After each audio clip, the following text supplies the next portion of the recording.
the first ever Legends Rising banner, featuring one of the most anticipated releases of the time, some very generous rewards, and a patch that nearly killed PvP. Stay tuned while we uncover the month of June 2018 in today's Legends History episode.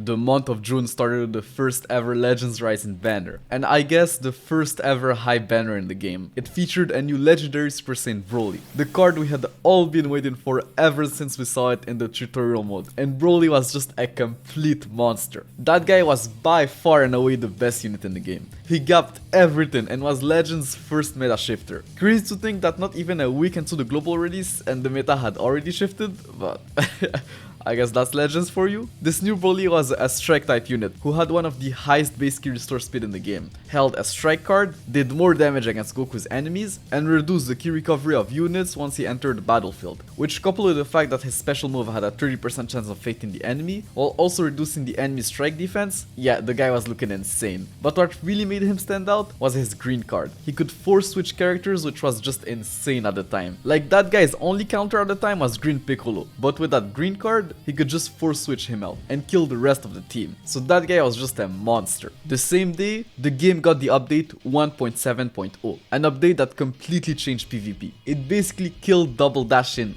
as well as pan. You couldn't restore key or draw new cards while doing tap attacks, tap shots, or boost moves anymore. This change was seen by many players as a very big mistake and a step in the wrong direction, since it practically killed skill expression in the game. Now it was all a matter of who had the team with the most stats, which is essentially what Legends is now. Like, there's only so much you can do to outplay your opponent in PvP, but at the same time, Pen was like 1 or 2 key recovery upgrades from being an actual infinite combo character, so this update was unfortunately necessary. I do think it could have been handled better by maybe just removing the ability to recover a key or draw a card while dashing and not both, but it is what it is. 4 days later, and the game held a many thanks campaign, so I guess thank the players for all the support they gave to the game. And when you look at the rewards, it really makes you think, what the hell happens in the game? The whole campaign gave 2000 Chrono Crystals, and the missions that gave those Chrono Crystals were pretty easy. All you had to do was level up a couple of characters, which sure took some time,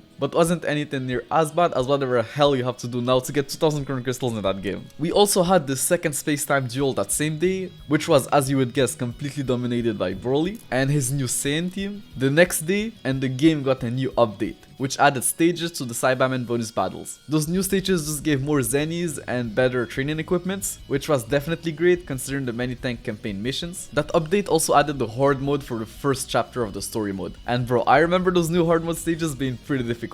Like, they were definitely challenging, especially if you wanted to clear all of the missions. But it also meant that we now had another way to farm Chrono Crystals, which was obviously very good. A week later, and the game had reached 10 million downloads worldwide. And to celebrate that milestone, they held a Super Login bonus campaign, where they not only greatly improved the Login bonus rewards, but also upped the number of choices you could make every day from 1 to 3. Because yes, if you didn't know, back then you had to choose your Login bonus reward for the next day. But during that campaign, you could choose 3 different rewards instead of just 1, meaning you could pick the Chrono Crystals and something else. Personally, I remember picking the Chrono Crystals, obviously, the skip tickets, and then whatever else I needed that day. But yeah, this was pretty insane since it lasted 7 days, and if you logged in all week, you were able to get up to 1000 Chrono Crystals. Like bro, Legends was so generous on release. Really don't understand what happened. A day later, and it was already time for a new banner, featuring 3 new sparking characters. The new yellow final form Frieza was clearly a counter of purple Vegeta. He was a strike type unit that had additional strike damage against Saiyan tag units, and additional damage against Frieza's force tag units. So against purple Vegeta, his strike cards had an additional 35% damage, which was just crazy. Then his Z ability gave strike and blast defense to the yellow type, so he could actually be paired with yellow Pycon. He also debuffed the enemies with his green and blue cards, making them take more strike damage. So even though he only held 1 strike card, he was still a pretty well designed unit, and definitely one of the best sparking units in the game. He Yellow Gohan was also a phenomenal strike character. That guy had so many buffs in his kit. It was crazy. First off, his blue card buffed his strike damage by 20%. Then his main ability gave him 50% strike damage. 50%. This was crazy. Even if it was just for 15 timer counts. And then when you couple that with the rest of his kit, it was just so insane. Like bro, he had an additional 20% strike damage when your whole team was alive, which turned into an additional 35% strike damage if an allied Piccolo was killed during battle. So yeah, you had to run him with Piccolo, but the best tank in the game was Green Piccolo. So it's not like this was a handicap or something, like Goku's Krillin condition, which in his case was kind of a drawback, since Krillin had no top tier card at the time. Also, Gohan's Z ability gave max base health to Hybrid Saiyan's units, so a pretty decent Z ability actually, but not something we could really fully utilize at the time, since this was the second Hybrid Saiyan Sparking in the game, so yeah.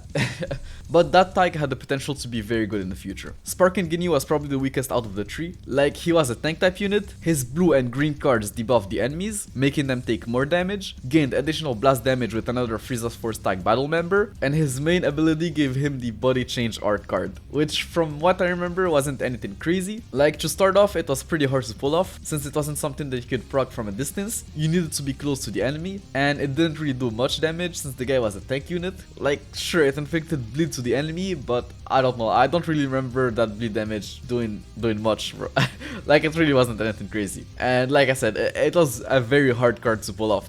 Maybe I was just bad at the game, but to me it seemed like very hard to actually proc that card, since you need to be like very close to the enemy. But one thing I do remember being very interesting about that guy was the fact that he held a green card. I'm pretty sure this was the first unit to hold a green card, meaning you could draw more green cards with him on your team and just buff your characters to Oblivion with some luck. His Z ability also gave health to Ginyu Force units, but that tag at the time wasn't very good, but I do remember the Ginyu Force team getting pretty damn good at some point in time, so we'll probably come back to them if I'm not mistaken. We also had a new story event the same day, where we could farm Z power of the hero Red Captain Ginyu. His Z ability gave critical chance to the Ginyu Force tag, which was very good, but that was pretty much it. The rest of his kit wasn't anything crazy, but his event came with some new equipments. The bronze equip was restricted to the yellow type and gave base health, strike and blast defenses, so definitely not bad, but not really what the yellow type Sparkins needed at the time. They were mostly just very offensive units, so more offense would have been better on them. The Krillin silver equip was restricted to units of the hero rarity. It gave health, strike attack or defense, and blast attack or blast defense, so this equip was definitely there to make those hero Ginyu Force units more viable in the current meta, but was also an indirect buff to Red Super Saiyan Goku, since the hero Krillin was now a little bit better with that equip. Not by much, but a little better. The following silver equipments were basically unique equips for each member of the Ginyu Force. Gildo's equipment gave him base health and blast attack and strike defenses. Rakum's equip gave him base health, strike attack and strike defense. Jis's equip gave him base health, strike attack and blast defense. Birder's equip gave him base health, blast attack and gauge recovery speed, which was actually interesting, since his main ability also gave him vanish gauge recovery speed. Ginyu's equip gave him damage, base strike and blast defenses. And the Ginyu Force equipment could be used on any Ginyu Force type unit and gives strike attack, blast attack and additional damage against Saiyan type units. So the Ginyu Force team with all of those equips could actually be a viable team at the time, but the team had no yellow character, so they were vulnerable to purple characters, and most of the best teams at the time featured purple Spark and Vegeta. They also released at the same time scout battles for Birder and Guldo and teased the scout battles of Rakum and Jace. We also had the update 1.8.0 that same day, which added some pretty cool features, like the orange indicator to point out that an equipment slot has a high percentage, added more story mode chapters, some bug fixes, some changes to the battle system. Apparently before that update you could dodge strike ultimate skills by doing a backstep.